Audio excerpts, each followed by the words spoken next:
नमस्कार। तीसरे चरण में 10 राज्यों और एक केंद्र शासित प्रदेश की 93 सीटों पर वोटिंग हुई। तीसरे चरण की वोटिंग के बाद देश की 283 सीटों पर वोटिंग खत्म हो गई है। पहले और दूसरे चरण की तरह ही इस चरण में भी वोटिंग परसेंटेज कुछ बहुत अच्छा नहीं रहा। असम में सबसे ज्यादा 75%, जबकि महाराष्ट्र में सबसे कम 53% मतदान हुआ। गुजरात की 26 सीटों पर भी इसी चरण में वोटिंग हुई। गुजरात में सिर्फ 55.83% वोटिंग हुई है। गुजरात प्रधानमंत्री नरेंद्र मोदी और अमित शाह का गढ़ है। यहाँ वोटर्स की मायूसी से बीजेपी हैरत में है। गुजरात में हालत ये हो गई कि गांधीनगर में एक बूथ के बाहर भगवान श्री राम का कटआउट लगा दिया गया, जिससे वोटर प्रभावित हो सकते।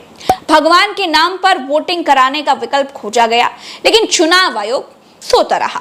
और दोस्तों, गुजरात में ही पोलिंग बूथ के अंदर चुनाव आयोग के अधिकारियों के हाथों में जो कलम थी, उसमें नरेंद्र मोदी की तस्वीर लगी हुई थी। गुजरात में अगर सब इतना ठीक है तो फिर इतना सब करने की जरूरत क्या थी? खैर, और जब 400 सीटें आ रही हैं तो फिर इतना डर किस बात का है, वो भी गुजरात में? ના બેસે ને આ પેનમાં છે સિમ્બોલ ને ફોટો લાવો આ છે તો તમારું ધ્યાન નથી જતું બૂથમાં સિમ્બોલ સાથે બેસે છે પ્રિસાઇડિંગ ઓફિસર તરીકે આપની ફરજ નથી આવતી કે આ પેન લઈને પ્રિસાઇડિંગ ઓફિસર છો અને સિમ્બોલ સાથે ભારતીય જનતા પાર્ટીના કેમ બેસી શકે? महाराष्ट्र में तो बीजेपी की एक महिला नेता मैडम जी बूथ में ईवीएम मशीन की पूजा करते हुए नजर आई। अब ईवीएम के आगे अगर कोई नमाज अता करता तो शायद चुनाव आयोग जागता, लेकिन चुनाव आयोग यहां भी लुप्त रहा। देश में कुल 60% मतदान हुआ है और बढ़ेगा तो 65% तक जाएगा। अब लेकिन चुनाव आयोग जिस तरह से 10 दिन के बाद वोटिंग प्रतिशत का डेटा फाइनल बताकर अपलोड कर रहा है, उसका आंकड़ा मैं आपको नहीं दे पाऊंगी, क्योंकि हो सकता है कि वो आंकड़ा बीजेपी की जरूरत के हिसाब से आता हो, जरूरत के हिसाब से वोट प्रतिशत फाइनल होता हो। खैर, मैं चुनाव आयोग की ईमानदारी और कर्तव्यनिष्ठा पर भरोसा करने वाली पत्रकार हूं कि जानती हूं चुनाव आयोग हर हाल में नमक का कर्ज अदा करेगा ही करेगा। दोस्तों, उत्तर प्रदेश में सबसे ज्यादा वोटिंग संभल में हुई। संभल मुस्लिम बाहुल्य सीट है। यहाँ शाम 5 बजे तक 62% मतदान हुआ, जबकि सबसे कम बदायूं में वोटिंग हुई। यहाँ प्रत्याशी आदित्य यादव चुनाव में हो रही धांधली के खिलाफ धरने पर बैठ गए।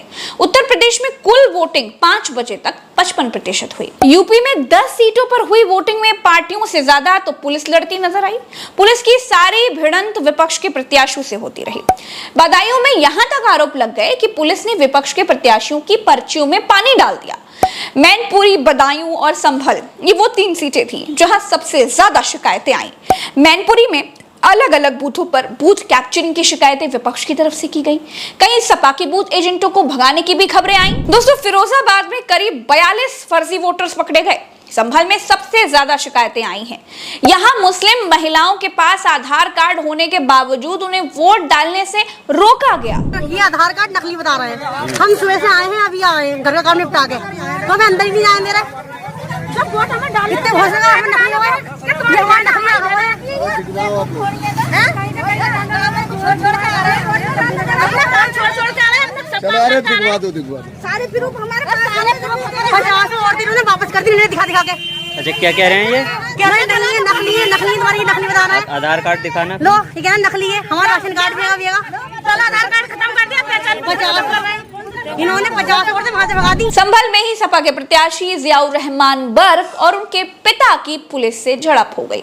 पुलिस दोनों को धकियाते हुए अपनी जीप तक लेकर के गई। संभल में ही वोटर्स के साथ मारपीट का आरोप भी लगाया गया। लोगों का कहना था कि पुलिस ने वोटर्स को बेरहमी से पीटा। करोड़ों मतदाता इनके खिलाफ हैं। ये कितनी बेईमानी पे उतर जाएं, लेकिन करोड़ों मतदाता इनको हटा करके ही दम लेगा। और जो सूचनाएं आ रही हैं, ये घबरा गए, बौखला गए हैं। और जो आदमी खिसियाता है, जो हारने लगता है, वही ये हरकत कहता है। बदायूं, हाथरस और अलीगढ़ के कई गांवों में लोगों ने वोटिंग का बहिष्कार भी कर दिया, क्योंकि इन लोगों ने पिछली बार बीजेपी को इस उम्मीद में वोट किया था कि बीजेपी उनसे सड़क, पानी के जो वादे किया है वो पूरा करेगी। लेकिन जब वादा पूरा नहीं हुआ तो इन लोगों ने फूल वाली पार्टी को वोट ना देने का फैसला किया, क्योंकि जिन सीटों पर लोगों ने वोट का बहिष्कार किया वो सीटें बीजेपी की जीती हुई सीटें थी। हालत ये थी कि जिले के डीएम तक वोटर्स को मनाने के लिए उनके गांव पहुंच गए। हर विधायक जो चुन के भेजते हैं वो कह देता है और बाद में फिर ना लौट कर देखते हैं, नहीं आते हैं। और आज तो अब की बार तो हमारे यहाँ कोई प्रत्याशी कोई प्रतिनिधि हमारे यहाँ कोई भी वोट मांगने तक नहीं आया। इसमें अब हम अपने गांव में हमारा कोई नेता तो है नहीं, हम लोग अपना यही चुनाव बहिष्कार करके और जिला और मंत्री और सरकार तक अपनी बात रखना चाहते हैं कि हम चुनाव बहिष्कार करेंगे, हम चुनाव में वोट। कल का रिकॉर्ड कर लो है। अगर आप मैं वापस नहीं आई, मैं तो नौकरी हूँ ना, मैं थोड़ी भाग जाऊंगी कहीं पे, मुझे वोट तो मिलते नहीं, मेरी तो नौकरी जो मुझे करनी है, कहीं भी रहूंगी, यही हूँ। आप आके दिखा दीजिएगा, इतनी शर्म तो होगी मुझे कि आप नहीं बोला था, मुँह पे आप मुझे बोल दो, कहाँ जाऊंगी मैं। दोस्तों, 2 चरणों ने बीजेपी को उत्तर प्रदेश में इतना ज्यादा परेशान कर दिया था कि अमित शाह को भागकर 2 दिन लखनऊ में रहना पड़ा। उत्तर प्रदेश के बड़े ठाकुर नेताओं से बंद कमरे में मीटिंग करनी पड़ी, बाहुबली को बीजेपी में शामिल कराना पड़ा, और तीसरे चरण में जिस तरह से संभल, मैनपुरी, बदायूं में वोटिंग पर असर डालने की कोशिशें हुई, ये बता रहा है कि 3 चरणों में ही बीजेपी की हालत ऐसी है कि वो 400 सीटों तक सपने में भी पहुंच नहीं सकती है। इस वीडियो में इतना ही। चैनल को सब्सक्राइब करके जरूर जाइएगा, क्योंकि हो सकता है कि आप कभी अपने कामों में व्यस्त हो और अपने प्रज्ञा के पन्ना का एनालिसिस आप ना देख पाएं, तो इसके लिए जरूरी है कि आप चैनल को सब्सक्राइब जरूर कीजिए, क्योंकि अगर आपने चैनल को सब्सक्राइब नहीं किया तो आपका जो प्यार है वो हम तक नहीं पहुंच पाएगा, और हमारी मेहनत आप तक नहीं पहुंच पाएगी। तो हमारी मेहनत को आगे बढ़ाइए, सत्य की आवाज को और बढ़ाइए। अभी के लिए इतना ही। नमस्कार, राम राम, दुआ सलाम, जय हिंद।